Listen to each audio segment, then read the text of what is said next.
নমস্কার, কেমন আছেন সবাই? আশা করি ভালো আছেন। আসামে মে বর্ধমানে বউ একটা নতুন পর্বে আপনাদের স্বাগত জানাই। তো আজকে এখানে লতি নিয়ে বসেছি, আর এই লতিটা কিন্তু কোচবিহার থেকে এসছে। তো আমার মেয়ের আমার বান্ধবীরা এখানে আমাদের সঙ্গেই থাকে, ওরা নিয়ে এসছে বাড়ি থেকে কচুর লতি। তো কয়েকদিন রেখে দিলাম, তো শুকিয়ে গেছিলো, তো ছাড়িয়ে নিলাম লতিগুলো, তারপরে রান্না করছি। তো জলের মধ্যে এত ভালো ছিল, একটুকু মানে মানে গলা ধরেনি, আর খুব সুন্দর খেতে হয়েছিল। তো সেই জলের মধ্যে একটু নুন দিয়ে একটুখানি ভাপিয়ে নিলাম। আর খুব সহজ লতি রান্না করা। আসলে আপনারাও জানেন লতি কী করে রান্না করতে হয়, কিন্তু আমি আমার মেয়েরা যেহেতু বাইরে থাকে, মানে মেয়েরা বাইরে থাকবে ভবিষ্যতে, এখন আমার কাছেই আছে, তাই জন্য আমি ওদেরকে এই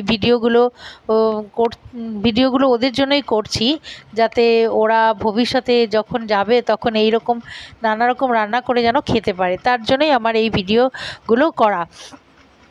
কচুরলতি সবাই বানাতে জানে, তা আমি কি করে খুব সহজভাবে করছি। তাই এখানে আমি সেদ্ধ করে আমি জল থেকে তুলে নিলাম, আর একটা ছাঁকনির মধ্যে তুলে নিয়েছি যাতে জলটা চট করে ঝরে যায়। তারপরে কড়াইতে তেল দিয়ে রসুন থেতো করে নিয়েছি, আর এখানে নিয়েছি দুটো কাঁচা লঙ্কা।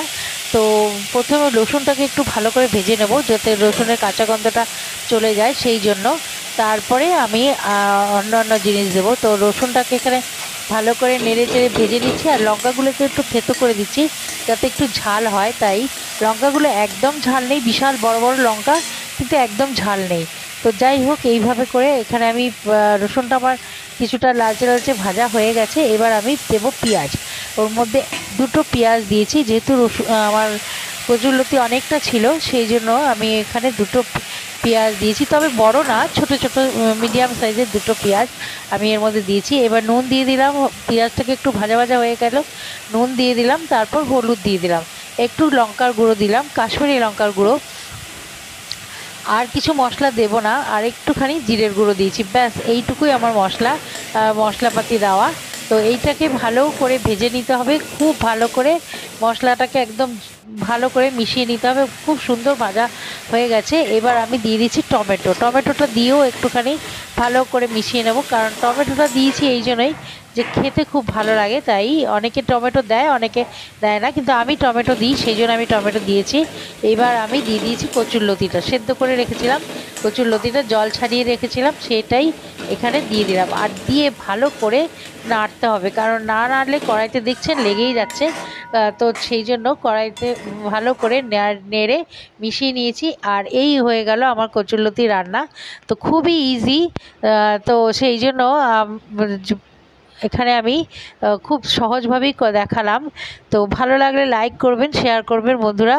আর সাবস্ক্রাইব যারা করেননি তারা এখনও পর্যন্ত, তারা সাবস্ক্রাইব করে বেল আইকনটা প্রেস করে দেবেন, তাহলে আমার এই রকম সহজ নিত্য নতুন রেসিপি আপনাদের কাছে পৌঁছে যাবে। এবার কড়াই থেকে আমি তুলে নিচ্ছি। আর খেতে কিন্তু খুব ভালো হয়েছিল। ইলিশ মাছের মাথা দিয়েও খাওয়া যায়, চিংড়ি মাছ দিয়েও খাওয়া যায়, কিন্তু আমার তখন কিছুই ছিল না, সেই জন্য আমি প্লেনভাবেই করেছি। যাই হোক, ভালো লাগলে অবশ্যই লাইক করবেন, শেয়ার করবেন, আর বন্ধুরা কমেন্টে জানাবেন যে কেমন হয়েছে আমার এই রেসিপি। আপনারাও ট্রাই করে দেখবেন যে কেমন ভাবে সহজভাবেই কচুরলতি রান্না করা যায়। তো যাই হোক, ভালো অবশ্যই আমি কমেন্টসের আশায় থাকলাম। তো এই হলো আমার ফাইনাল লুক। তারপর সবাই আনন্দ করে এটা খেলাম। আর দেখা হবে নেক্সট আবার ভিডিওতে। ততক্ষণের জন্য ভালো থাকবেন, সুস্থ থাকবেন, আর কেমন হলো অবশ্যই কমেন্টসে জানাবেন।